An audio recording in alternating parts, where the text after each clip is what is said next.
Long, long time ago, when the postal system was modernized, the chronically overworked Postmaster General overlooked two tiny post offices.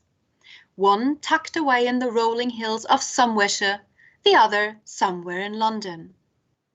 After unsuccessfully awaiting modernization, these two offices continued with their quiet lives until one day their daily routine was violently disrupted by the letters of Lady Susan, the most accomplished coquette in England. To avoid another scandal on social media, Lady Susan had now taken to letter writing, and her letters were eagerly expected by the two post offices through which all of these letters coincidentally passed. What with the secrecy of the letter no longer being what it used to be, Lady Susan's letters soon ceased to be private after all.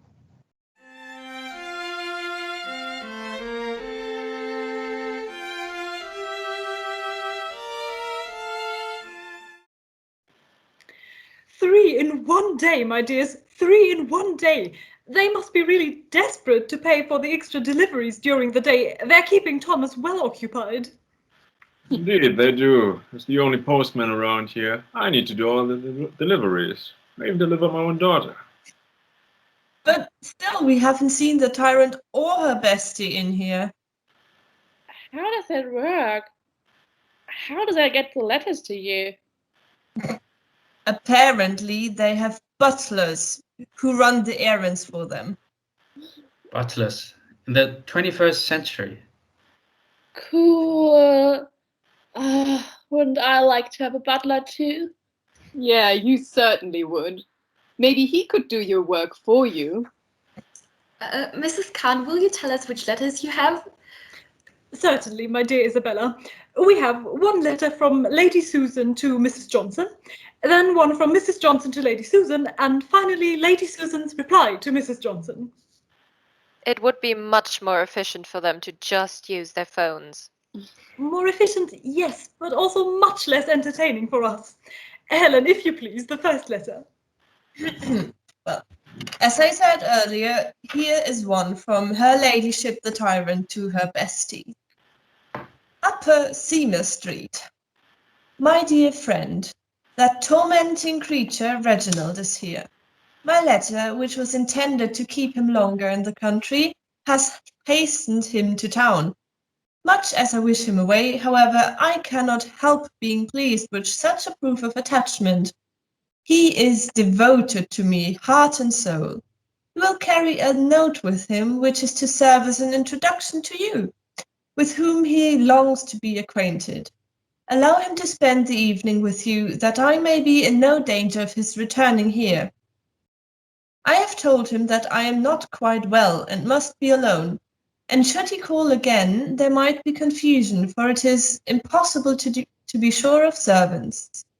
Keep him, therefore, I entreat you, in Edward Street. You will not find him a heavy companion, and I allow you to flirt with him as much as you like. Well, she certainly doesn't have any boundaries, does she? Yeah. Days.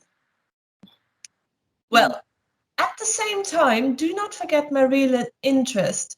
Say all that you can to convince him that I shall be quite wretched if he remains here. You know my reasons, propriety and so forth. I would urge them more myself, but that I am impatient to be rid of him, as Mannering comes within half an hour. Adieu, S. Vernon. Reginald in London. He really doesn't understand he's being played. Poor chap. Moron. Not you, Thomas. Dear, sounds like Lady Susan is in trouble. Sounds alright.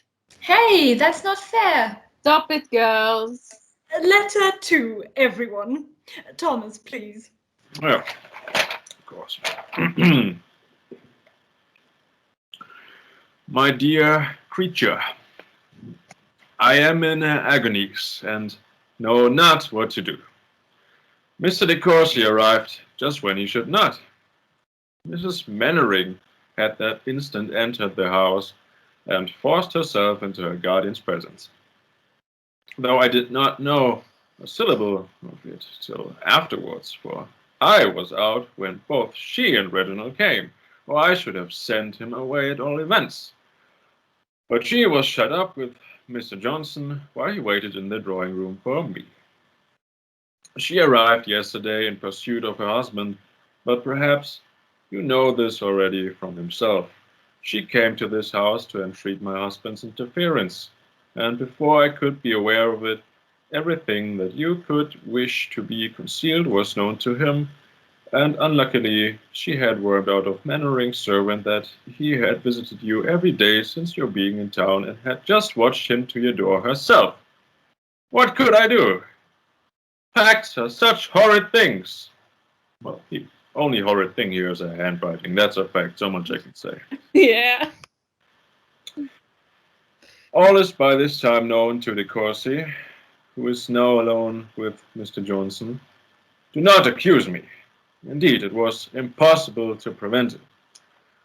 Mr. Johnson has for some time suspected De Courcy of intending to marry you, and would speak with him alone as soon as he knew him to be in the house.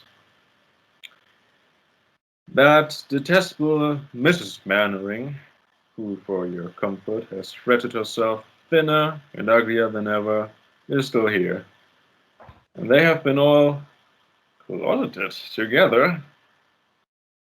What can be done? At any rate, I hope he will plague his wife more than ever. With anxious wishes, yours faithfully, Alicia. That's not nice what she said about Mrs. Mannering. No, it really isn't. Poor unhappy woman. Told you, despicable tyrant. I thought she was so clever. So you ignored her failings. Yeah, well, as entertaining as they have been so far, why do we mope for these people? It's not like we actually know any of them. Michael is right. Cheer up, everyone. Let's hear Sandra's letter.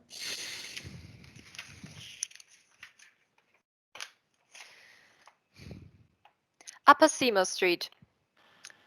This éclaircissement is rather provoking. How unlucky that you should have been from home. I thought myself so sure of you at 7. I am undismayed, however. Do not torment yourself with fears on my account. Depend on it, I can make my story good with Reginald. Mannering is just gone. He brought me the news of his wife's arrival. Silly woman. What does she expect by such maneuvers? Yet I wish she had stayed quietly at Langford. Reginald will be a little enraged at first, but by tomorrow's dinner everything will be well again. Adieu, S. Vernon. I'm not so sure he will forgive this.